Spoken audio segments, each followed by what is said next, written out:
შუადღემშვიდობის მოგესალმებით ყველას თურფასო ტელემაყურებლებო პირდაპირ ეთერში მუშაობას იწყებს გადაცემა შუადღე ერთსულ უნებაზე. პროგრამას ტრადიციულად ია ბედოიძე გავუძღვები. როგორც ყოველთვის სიამოვნებით გავატარებთ თქვენთან ერთად შუადღეს და შევეცდები საინტერესო და შინაარსიანი გადაცემა შემოგთავაზოთ. მოგვიახლოვდა 17 მაისი კათოლიკოს პატრიარქის ლოცვა-კურთხევით ეს დღე დაარსდა ოჯახის სიწმინდისა და სიმტკიცის დღე და წელს უკვე მესამე ვიზეიმებთ ამ დღეს და მარერთი ღონისძიებაა ტრადიციულად დაგეგმილი 17 მაისთან დაკავშირებით ხვალდილის 9 საათიდან დაიწყება ღონისძიებათა ციკლი დედაქალაქში მთელი ქვეყნის მასშტაბით ეპარქიებიდან ჩამოვზანებიან სტუმრები და ჩვენ გვექნება საშუალება რომ სწორედ ჩვენი ეთერის საშუალებით მიადევნოთ თვალყური ღონისძიებებს და ასევე ჩვენი გადამღები ჯგუფები იმუშავებენ ქალაქის მასშტაბით და დეტალურ ინფორმაციას მოგაწვდით. სწორედ ოჯახის სიწმინდის, სიმტკიცის და მნიშვნელობის შესახებ ვისაუბრებთ ჩვენ სტუმართან სტუმრებთან ერთად, უბრალოდ იმიტომ რომ საკმაოდ მრავლად არიან დღეს ჩვენი სტუმრები წარმოდგენილნი. მამა ლევან ფიროსმანაშვილი წყნეთის წმინდა ნინოს სახელობის ტაძრის მღვდელმსახური გახავთ ოჯახთან ერთად სტუმრად და დიდი მადლობა და განსაკუთრებული მადლობა რომ ეყოფებით ჩვენთან მამა ლევან. მე ასევე ვეტყვი მაყურებელს რომ მამა ლევანის მეუღლე იმყოფება ქალბატონი სალომე იმნაძე და ბავშვების სახელებს გავაშხერებ და შემდეგ დავიწყოთ უკვე საუბარი. თინათინი, თეკლა, ნიკოლოზი, იოანე, დავითი, ერეკლე გახავთ ყველაზე პატარა დღეს და მე დარწმუნებული ვარ რომ არ გადავღლით და მოვახერხებთ იმას რომ ეთერში ჯდომა არ გაუჭირდეს. მამა ლევან, დავიწყოთ თქვენგან რა თქმა უნდა და პირველ რიგში გთხოვთ რომ აი ამ დღესასწაულის, ამ დღის მნიშვნელობაზე ვისაუბროთ, რომელიც კათოლიკოს პატრიარქის ლოცვა-კურთხევით დაფუძნდა. ეს იდეა 4 წლის წინ დაიბადა და უკვე მესამედ უნდა გახორციელდეს. ზოგადად სამყაროში უამრავი ცნებიანი, უამრავი თეზისები, უამრავი ღირებულებანი შემოდის, ასევე პარალელურად ფსევდოღირებულებანი შემოდის და მთელ რიგ შემოთავაზებებს ხშირად კითხვის ნიშანი ესმება.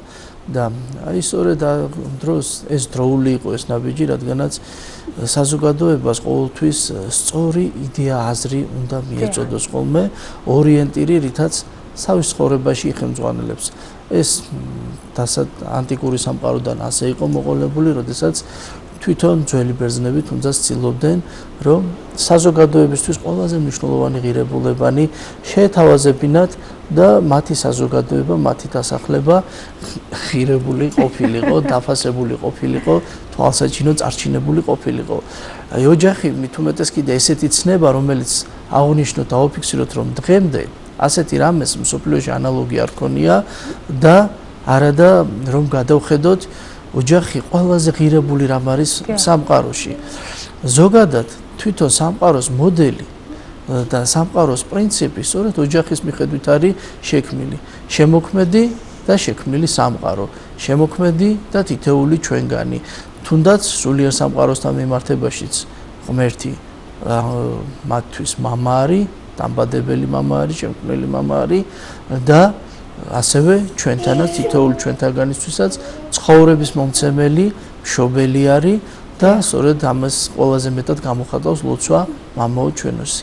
არ არსებობს მდგომარეობა, არ არსებობს პრინციპი, სადაც ოჯახის კომპლექსს ვერ დავინახავთ, თუნდაც მთათა სისტემა, სადაც თქვათ მწვერვალები და დაბალი მთებია, თუნდაც ტყეთა სისტემა, თუნდაც სულიერი თუ უსულო საგნებში რომ გადავხედოთ, ნებისმიერი რამ ოჯახის პრინციპზეა დაფუძნებული და აი თვით სამონასტრო ცხოვრების წესსაც რომ გადავხედოთ, თითქოს მონოგამური ისინი მონასტრული ცხოვრება სწორედ ოჯახის პრინციპზეა, სადაც არის ოჯახში წინამძღვარი და ოჯახი მონასტრის წევრები. აიქაც საინტერესო ცნება მიმართვა მამა, დანი და ძმანი. შესაბამისად, რასაც გადავხედავთ, ჩვენ ვერ ვიპოვით სამყაროში რამეს, სადაც ოჯახის მოდელი არ არის წარმოჩენილი და ამაზეა მთელი ჩვენი ცნობიერება დაფუძნებული და სწორედ ამიტომ არის ამაზე აქცენტი გაკეთებული და ამას დღესაც საუბრობთ და შესაბამისად ყოველი ადამიანი მორწმუნე თუ არა მორწმუნე, თუნდაც ის არამორწმუნე თვლიდეს, რომ ეს საკუთრივ ჩვენი არამს და არამც. ეს ზოგადად მთელ საზოგადოებას, მთელ სამყაროს ეკუთვნის და ყველას მართებს ის იდეალი დააფასოს და თავისი წვლილი შეიტანოს ამ იდეალის წარმოჩენაში, რასაც ოჯახი ქვია. კეთილი, აი მამა ლევან, მე ამოვიკითხავ როგორც კათოლიკოს პატრიარქი ბრძანებს, ოჯახი ეს არის სახელმწიფო საზოგადოების მთავარი ქვაკუთხედი, იგი პატარა სახელმწიფოა ქრისტიანული გაგებით კი მცირე ეკლესიაა და ასევე მნიშვნელოვანია რომ დაფუძნებულია სწორედ საქართველოს ეკლესიის საჭიროებების მიერ ოჯახის სიწმინდის დღე. აი თვითონ ოჯახის სიწმინდესთან დაკავშირებით რა შეგვიძლია როგორც მოძღვარმა უთხრათ მაყურებლებს. ოჯახი ყველაზე დიდი საუნჯეარი ადამიანისთვის. ეს არის სიყვარულის სახე. თუ ადამიანს მისთვის ყველაზე ძვირფას საუნჯეს საფრთხე დაემუქრება, თუ განქარდება, შესაბამისად ადამიანის სულში ეწოვა რღვევა. მისთვის იწყება მთელი რიგი ფსიქოლოგიური პრობლემები, დეპრესია იქნება, სტრესი იქნება, უნუგეშობა, უსესოობა, უინტერესობა, თუ სხვადასხვა რამ, ნიჰილიზმი, არც მეტი, არც ნაკლები, ეს ყოველივე იბადება და შესაბამისად ასეთ დროს ინდივიდი ან ერთბაშად, ან ეტაპობრივად განქარდება და იკარგება. შესაძლოა ვინმე წამოჭრას საკითხი, რომ ცხოვრების დინარებაში უამრავი ადამიანი იყო, რომელსაც ოჯახი ჰქონდა, მაგრამ მათ თავის ცხოვრებაში თავის მნიშვნელოვანი კვალი დატოვეს, თუნდაც ურთიერთმიმართებაში ძალიან დიდი სიყვარული. მაგრამ მარტოსული ადამიანი, მით უმეტეს რომელსაც ოჯახი ჰქონდა და რაიმე მიზეზის გამო მის ოჯახს პრობლემა შეექმნა, მის ცხოვრებაში ძალიან მძიმე მდგომარეობა იწყება. ამიტომ სწორედ ოჯახში ხდება ყველაზე მეტად დაცვა. ეს არის სიყვარული. სიყვარულს შეიძლება აუცილებლად სიწმინდე, რომ სწორად იყოს გააზრებული სიწმინდე, გაუცილებელი პირობა არის ურთიერთპატივისცემისა, ურთიერთანგარიშგაწევისა, ურთიერთთანადგომისა, ურთიერთთანაზიარობისა და ეს ცხოვრების აუცილებელი მნიშვნელობაა.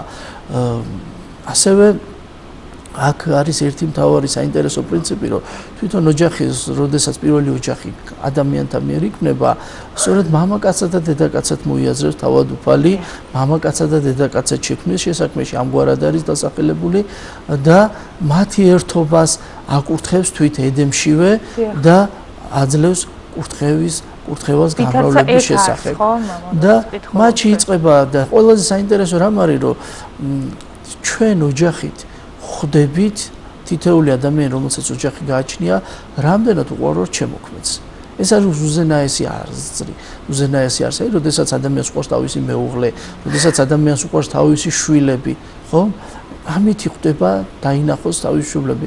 ეკლესიასტეში მეფე სოლომონს ასეთი სიტყვები აქვს, ასეთი ალეგორია აქვს მოტანილი, ისრაელი ერი ზალს აყავს შედარებული, რომელიც მუდამ ღალატობს თავის სიძეს და ღმერთი კი სიძეს, რომელიც მუდამ დაეძებს და მუდამ მის მოპოვებას ცდილობს და მიუხედავად ღალატისა მას არ მიატოვებს და მუდამ მის ძებნაშია, მუდამ მის შეძენის მცდელობაში არის და შესაბამისად ეს მიმართება ყველაზე მნიშვნელოვანია, ფასეულია და სწორედ აქეთ კეთდება აქცენტი, რომ სიწმინდე სიყვარული განაპირობებს სიმტკიცეს და რაც ყველაზე მთავარია, როდესაც ინდივიდზე ვისაუბრეთ, ოჯახი ინდივიდის ცხოვრებას არს მნიშვნელოვნად განსაზღვრავს, ხომ? მისი საფარველია, მისი ნუგეშია, მისი მორალური და ფსიქოლოგიური კომპენსაციაა, მატერიალური და ფიზიკურიც კი. აი სწორედ ინდივიდის სიძლიერეზეა დამოკიდებული საზოგადოების შენება, ინდივიდის სისუსტეზეა სწორედ დამოკიდებული საზოგადოების რღვევა და როდესაც აღვნიშნოთ ფსევდოღირებულებანი ხშირად ადამიანის არც მეტი არც ნაკლები იწვევს ადამიანის გამოფიტვას, ადამიანის გონებრივ დეგრადაციას, რომლითაც სწორედ იწყება საზოგადოებრივი რღვევა. როდესაც ქრება პასუხისმგებლობა, როდესაც ქრება სხვათა თანამზრუნველობა, თავდადება, გულთან მიტანა და ცალსახად მშრალი მოვალეობაზე რჩება, ასეთი საზოგადოება მეტად არ ამყარია, ასეთი სახელმწიფოებრიობა არ არსებობს, ასეთი სოციუმი არ არსებობს, ასეთი შემოქმედებითი პროცესიც არ არსებობს და თუნდაც ხელოვნების ნებისმიერი დარგი ავიღოთ, თვით მუსიკაც კი, როდესაც შეიძლება ვიღაცამ მოიაზროს უკისხვას ანგარიშს არ გაუწევს რაღაც ხმაურად, რომელიც მისთვის სიამოვნების მიმცემელი იყოს, მაგრამ თუ კი ის არ გაითვალისწინებს მას თავის გარშემო მყოფებს, შესაბამისად ის ამ შემთხვევაში ცალსახად ზიანის მომტანი ხდება და აი სწორედ ოჯახური პრინციპი აყალიბებს ადამიანს და ასწავლის, რომ მეს გარდა არსებობს ცნება სხვა, რომლის დეფიციტი დღეს არის და დღეს ოჯახებს სწორედ ის მართებს, რომ როდესაც ჩვენ შვილებს ვზრდით, გვმართებს ვასწავლოთ, რომ ცნება მეს გარდა არსებობს ცნება სხვა და აი იქ იწყება მერე საზოგადოების შენება. განსაკუთრებით ეს უფრო მეტად აღიქმება ხოლმე, როდესაც ოჯახი არის მრავალშვილიანი, განსაკუთრებით ერთმანეთის ზრუნვა აქ ჩანს ხოლმე. მე პირადად ჩემ მაგარიცე ვამბობ სულ რომ მეც მრავალშვილიანი ოჯახიდან ვარ და ყოველს დიდი სიმდიდრე ის დედმამიშვილებია, რომელიც დღეს მყავს და აი მე მინდა თქვენ კითხოთ, ასევე თქვენს მეუღლესაც ვკითხო. დღეს როდესაც საუბრობ დემოგრაფიულ პრობლემებზე, აი თქვენთვის როგორც მრავალშვილიანი მამისთვის ეს ტვირთიც და ყველაფერთან ერთად ბედნიერებას რა თქმა უნდა, იმიტომ რომ მარტივად გეტყვით ახლა რა თქმა უნდა ყოველი ადამიანი თავის გარშემო საზოგადოების და ქვეყნის წინაშე ვალდებულია თუ მას ცხოვრება სურს და საზოგადოებისგან რამეს მოითხოვს, მაგრამ ჩემთვის დასაწყისში მე ვიქნებოდი თუ არ ვიქნებოდი სასულიერო პირი, ჩემი პირადი სურვილი იყო, ეს ჩემ პირად ემოციას წარმოადგენს, ჩემ სიხარულს წარმოადგენს და შესაბამისად ამის მერე ის საზოგადოებრივი პასუხისმგებლობა ჩემოდის, თუნდაც დემოგრაფიული პრობლემის გადასაჭრელად მონაწილეობის მიღება. მაგრამ პირველ რიგში ეს არის ჩემი სიხარულე ემოცია. დღემდე ასეთი საკითხი გვიდგას, რომ არ გაჩენილიყო მესამე, როგორ უნდა ყოფილიყავით, იმიტომ რომ მესამეთი მივხვდით ხიბლი. დაიბადა მეოთხე, შემდეგ ვეღარ წარმოგვედგინა, რომ კი, მაგრამ სამს როგორ დავჯერებოდით და ასე მივედით მეექვსემდე. და რა თქმა უნდა ჩემს არ ვიცით, მაგრამ ფიქრობთ რომ საკმაოდ შეგვიძლია გვეფიქრა რომ აი 4-ზე 5-ზე გავჩერებულიყავით. მე-6-ემ ისეთი რამ შემოგთავაზა, როგორც ასევე თავის დროზე მე-5-ემ და მე-4-ემ, რომელიც სხვას არ შემოუთავაზებია და ჩვენთვის დღეს ისეთი განუყრელი ნაწილნი არიან, რომ მიუხედავად 2 წელიწად ნახევარზე, 5 წელიწადზე, 6 წელიწადზეა საუბარი, 7 წელიწადზე, ჩვენ გგონია რომ ისინი ყოველთვის ჩვენთან იყვნენ. იმდენად ჩვენი განუყრელი ნაწილია, რომ ჩვენ სხვანაირად ვერ ვიცხოვთ. მამალ ლევან, იქნება დაგვიხასიათოთ თითოეული მათგანი და გავაცნოთ თან მაყურებლებს. ძალიან დიდი კალეიდოსკოპი ახასიათებს. რამდენადაც ძალიან ჭკვიანებად შეუძლიათ მოიქცნენ, იმდენად ძალიან ამრევებად შეიძლება იყვნენ. გასაგები, იმიტომ რომ ასაკობრივი სხვაობაც პატარა მათ შორის და სენტიმენტალურიც არის, ჭკვიანიც არის, ძალიან კარგად შეუძლია მოიქცეს და ისწავლოს და ამ დროს შეიძლება აბსოლუტურად მეორე პოლუსი შემოგთავაზოს მომდევნო. ძალიან მონდომებული და ძალიან ნიჭიერია მესამე, მაგრამ ამავე დროს მეტისმეტად დინჯიც არ ქვია ხოლმე, ლემური მახსენდება ხოლმე მის შემხედვარებს. ძალიან ჭკვიანად შეუძლია მოიქცეს და ამავე დროს რასაც ხედავთ ორი იმდენი მიწისქვეშ არის. ეს ყველა მოურჯულებელი, მაგრამ ძალიან მოსიყვარულე. ძალიან მოურჯულებელი, მაგრამ ძალიან მოსიყვარულე. და ის რა ვიცი, რაღაც ზენიტიერად გვეჩვენება. ძალიან მუსიკალური არის, შემოქმედებითი პროცესიც უყვარს, ძალიან მოსიყვარულეა, ძალიან გონიერია. მიკერძოებაში არ გამომივიდეს. რა თქმა უნდა. კეთილი და ქალბატონ სალომესაც მინდა ვკითხო რა თქმა უნდა. ყველაზე დიდი ტვირთი ამ შემთხვევაში ოჯახის გაცხოლა, ბავშვებთან ურთიერთობა დღის განმავლობაში. იქნებ დაგვიხასიათოთ ერთი ჩვეულებრივი დღე, თუნდაც აი მაგალითად როდესაც დასვენების დღე ადგენ ბავშვები სკოლაში სტადიან, კვირა დღე მაგალითად როგორია თქვენ სახლში? კვირა დღე თქო უნდა ტაძარში. დილიდან ტაძარში იწყებ ხო? შემდეგ სახლში მეცადინეობა. თამაში, ერთმანეთში, ხშირად კამათიც მოდით, მაგრამ მუსიკით იწყება ხოლმე ყველაფერი. კამათიც მოდით ერთმანეთში, მაგრამ ერთად რო არიან და ბევრი არიან, ერთობიან კარგად და ეს ძალიან ბევრს ნიშნავს. თვითონ აი ჯანსაღი ცხოვრების კუთხით, თქვა სპორტული ინტერესები ბავშვებში. სპორტით არიან დაკავებულები, ეს უფროსი ბიჭები, გოგოები სიმღერაზე დადიან. ბიჭები სიმღერაზე დადიან. გოგონები ალბათ ეხმარებიან კიდევაც დედას, ხო? გოგონები მეხმარებიან ნამდვილად მარტო გამიჭირდებოდა. ძალიან მეხმარებიან უფროსი გოგონები, როცა თავისუფლები არიან მეცადინეობისგან. ვიცი, ესე ვარ კითხულობენ, რაც ყველას ძალიან გვიხარია, ჩვენ კითხვა ძალიან მნიშვნელოვანია და კითხულობ კომპიუტერსაც თავისი დრო აქვს. რა თქმა უნდა, მით უმეტეს ამ თაობაში კიდევ უფრო აქტუალურია ეს. მაგრამ ბევრი რო არიან, ესეც გვეხმარება, რომ ცვლიან ერთმანეს და დიდხანს არ უწევთ ჭდომა და კეთილია, თქვენ რას გვეტყვით ამ დღესთან დაკავშირებით? თქვენი აზრი გვაინტერესებს, როგორც ოჯახის სიწმინდის სიმტკიცის დღე, როგორც უკვე ვთქვით, კათოლიკოს პატრიარქის ლოცვა-კურთხევით არის დაარსებული. თან დავიცუნდა რომ დახატოს და მეწეგან ვათხოვე კიდევაც, მაგრამ თუ გინდა კიდევ გათხოვებ და დახატე და ამთავრე შენი ნახატი. ადამიანების ხატვა მიყვარს და წეგან გვითხრა. ძალიან მნიშვნელოვანი დღეა, რა თქმა უნდა, ოჯახი. ოჯახის სიმტკიცე დამოკიდებულია სიყვარულზე და თავარია რომ სიყვარული იყოს ოჯახში ბავშვებთან, მეუღლეებს შორის და ამ შემთხვევაში ყველაფერი კარგად იქნება. იმიტომ რომ როდესაც სიყვარულია, მე სხვა ოჯახისთვის მნიშვნელოვანი ოჯახის სიწმინდისთვის მნიშვნელოვანი პირობებიც იქმნება ოჯახში. რა თქმა უნდა, დღეს მით უმეტეს ისეთი სიტუაცია და ისეთი პირობებია, რომ ძალიან მარტივად უყურებენ განსაკუთრებით ახალგაზრდები და ვფიქრობ, რომ უფრო მეტი დაფიქრება გვმართებს თითოეული ნაბიჯის გადადგმას. რა თქმა უნდა, ეს თავიდანვე უნდა განსაზღვროს ადამიანი და შემდეგ უკვე რა თქმა უნდა იტვირთოს თუ რაღაცა პრობლემაა. სირთულეები ყველა ოჯახია და ამ სირთულეების ერთობლივად მეტია ხო? დიახ. სადაც უნდა წავიდეთ. ოჯახში ხალისი ძალიან დიდია. საქართველოს რეგიონის წავიდა ვიყოთ, ჩვენ მოწყალილები არ ვართ. მართალია სხვა ბავშვების უქონლობას განვიცდით ხოლმე, მაგრამ ჩვენ მაინც არ ვჩვენით ხოლმე მოწყალილები. ერთად ხშირად გადიხართ ხოლმე მამა ლევან. აი ეს არის ესეთი შემთხვევები, ეს საკმაოდ ხშირია, როდესაც ოჯახის წევრები თქვათ ვერ ახერხებენ ხოლმე, რომ შეიძლება გარღვევებს მაინც ვახერხებთ. ლაშქრობას მაინც ვახერხებთ ხოლმე დღეში, ნუ ამათ ასაკის შესაბამისად. რაღაცა გასეირნებებს აუცილებლად ვცდილობთ, კვირაში ერთხელ მაინც ვცდილობთ რაღაც. სტუმრად ვერიდებით ხოლმე, მაინც არ შევაწუხოთ ხოლმე ჯერ საზოგადოება მრავალშვილიანობას ნაკლებად მშეულია. 2 წლის წინ შუა დღეში იყავით და ბავშვები ბუნებრივად უფრო პატარები იყვნენ და მაშინ უფრო გაუჭირდათ შუა ეთერში გაჩერება, მაგრამ დღეს უკვე ვატყობ, რომ ძალიან გაზრდილან. მამა ლევან, აი წეგანაც თქვი და ხშირია შემთხვევები, როდესაც უფრო მარტივად უყურებს ადამიანი, განსაკუთრებით ახალგაზრდა ასაკში და თქვათ უფრო მარტივად ინგრევა ხოლმე ოჯახები. აი ოჯახის მნიშვნელობა კიდევ ერთხელ მიდაგთხოვოთ, შევახსენოთ. ჯვრისწერის მნიშვნელობა. ზოგადად ჯვრისწერა ეს არის კურთხევა, რომელიც მადლით განამტკიცებს. სიყვარული არის უკვე მიზეზი წინაპირობა, რომლითაც ოჯახი იქმნება. ორი ადამიანის სიყვარული უკვე ეს პირობა არის. ამ შემთხვევაში ცალსახად საღვთო კურთხევა მათ კანონიერებას ამტკიცებს და ჯვრისწერის დანიშნულებაც სწორედ ეს არის, რომ საღვთო კურთხევა მიიღეს, ხო, როგორც დასაბამში მოხდა ადამის და ევას დროს.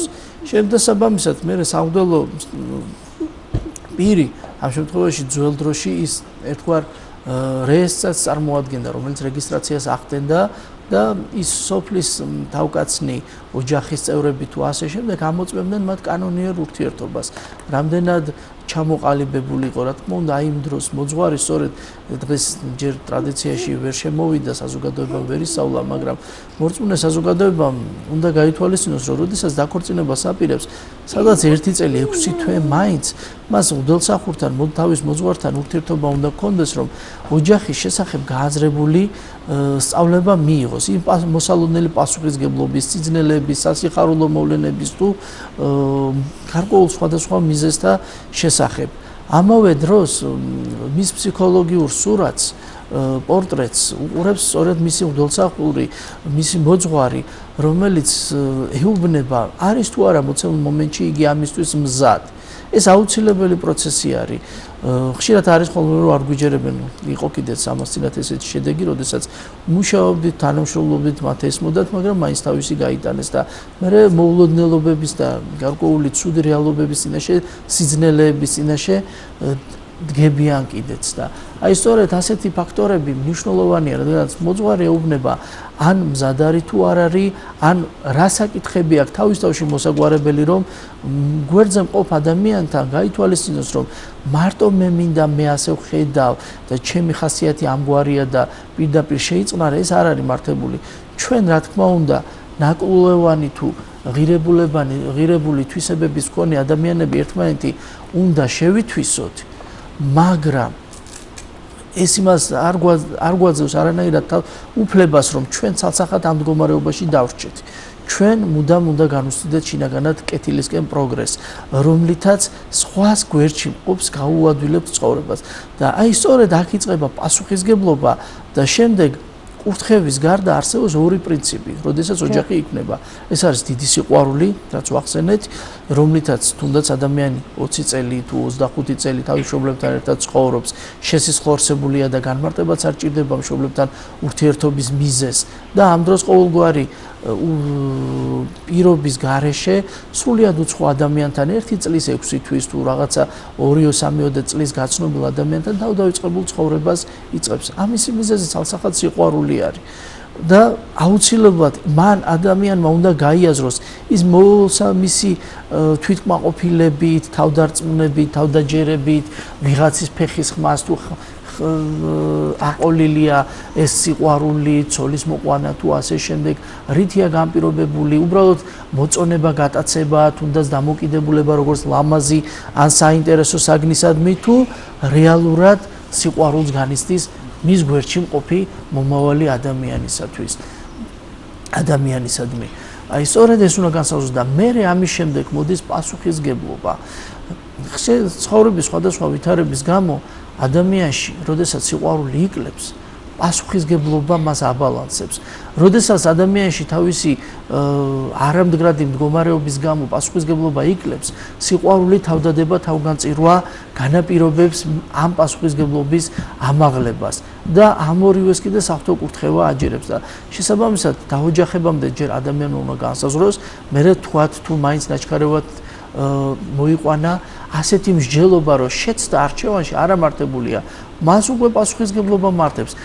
გვერდზე მყოფი პარტნიორი ეს არ არის ნივთი წინდა, რომელსაც ყოველდღიურად გამოიცვლის, რომელსაც აიღებს გადადებს. დღეს ერთობა წასაკითხ წიგნად, თუნდაც გასართობ ლიტერატურად და ხვალ გვერდზე თაროზე გადადებს, მომდევნოს აიღებს. ადამიანი არის ფაქიზი არსება, რომელიც ვიოლინოზე, ხელით ნაკეთ ვიოლინოზე უფრო ფაქიზია და ხელით ნაკეთებ ვიოლინოს კი მხოლოდ საკუთარი ოსტატი, საკუთარი შემსრულებელი უნდა შეეხოს. მისი აწყობაც კი სხვათა ხელს არ საჭიროებს. ცალსახად ან შემოქმედმა, ან შემსრულებელმა უნდა მიიკაროს, რომ მისი სიმების ჰარმონია არ დაირღვეს. ასევე ადამიანის სულის სიმები, რომელსაც ძალიან ფაქიზი დამოკიდებულება ჭირდება და მეუღლეებმა აუცილებლად ამის გამო ერთმანეთს ანგარიში უნდა გაუწიონ. ძალიან ხშირია ხოლმე მეორედ მესამედ შექმნილ ცხოვრებაში ნიჰილიზმი ფარულად თუ ღიად წარმოჩენილი. როდესაც ადამიანები ღიად თუ ფარულად სტრესს ატარებენ და თუ შეგვაცადე და მალე წავალთ. და დაიყალა უკვე დათიჩი. აი ხშირად ადამიანები ამას არ აღიარებენ ხოლმე, მაგრამ ეს რეალობას წარმოადგენს. ხდება ხოლმე, როდესაც თქვათ მეორე ქორწინებაშიც ჰარმონიულ ცხოვრებას ქმნიან, მაგრამ ეს იშვიათია.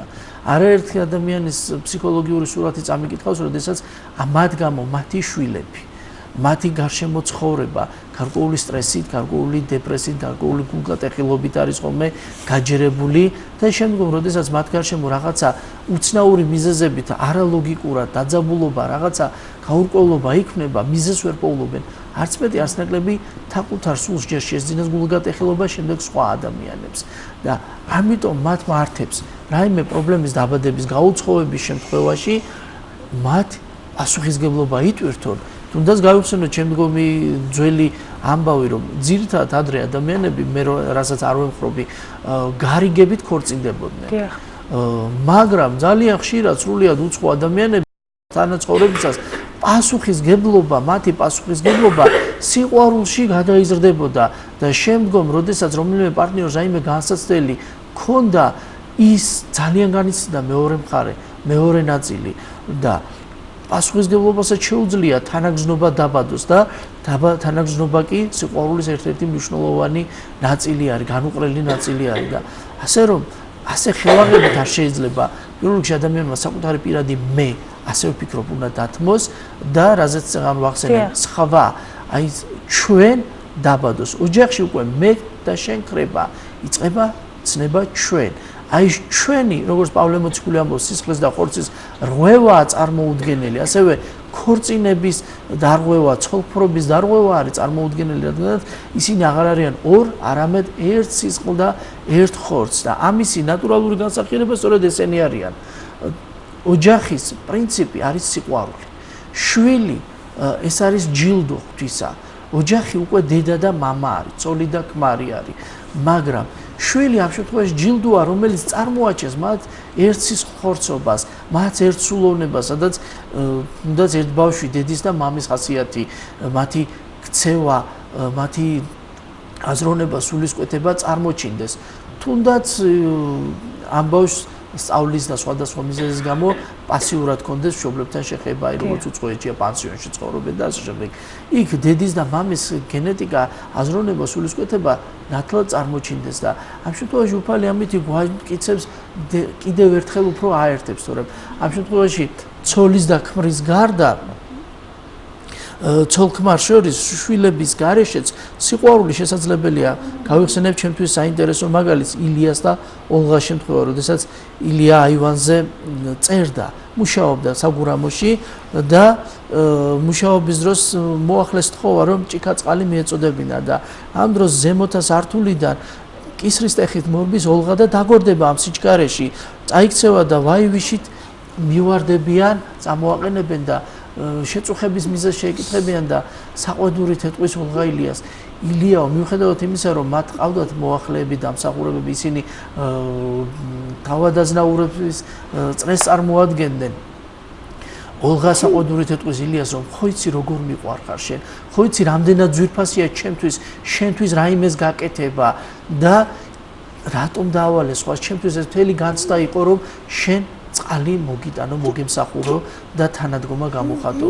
ილიას და ოლღა შვილი არ ყავდათ, მაგრამ ერთმანეთსადმი დიდი სიყვარული და პასუხისგებლობა ჰქონდათ და მტკიცედ იყვნენ ერთმანეთთან დაკავშირებული. და შვილი ამ შემთხვევაში დამატებითი ჯილდოა, რომელიც ამ სიყვარულს ასე ვთქვათ, არაორდინალურად ავითარებს, როდესაც ადამიანი მუდამ გრძნობებით მთვრალი ხარ. მუდამ გაბრუებული ხარ, ასე ვთქვათ, მუდამ ნასმი ხარ, მუდამ გალაღებული ხარ. გარეთ მზე არის თუ არ არის, იღვიძებ და შენთვის უამრავი მზე ამოდის. თუნდაც ჩვენ ოჯახში უკვე 6 სხივია. ძალიან დიდი მადლობა. მე მამა ლევან, განსაკუთრებული მადლობა მინდა გადაგიხადოთ იმისათვის, რომ ყოველთვის მობრძანდებით ხოლმე შუა დღეში და დღეს იმიტომ, რომ ოჯახთან ერთად გვეწვიეთ, მინდა გისურვოთ ჯანმრთელობა, დღეგრძელობა და მოგილოცოთ ეს დღესასწაული, ოჯახის სიწმინდის სიმტკიცის დღე, თქვენს დიდ ოჯახთან ერთად.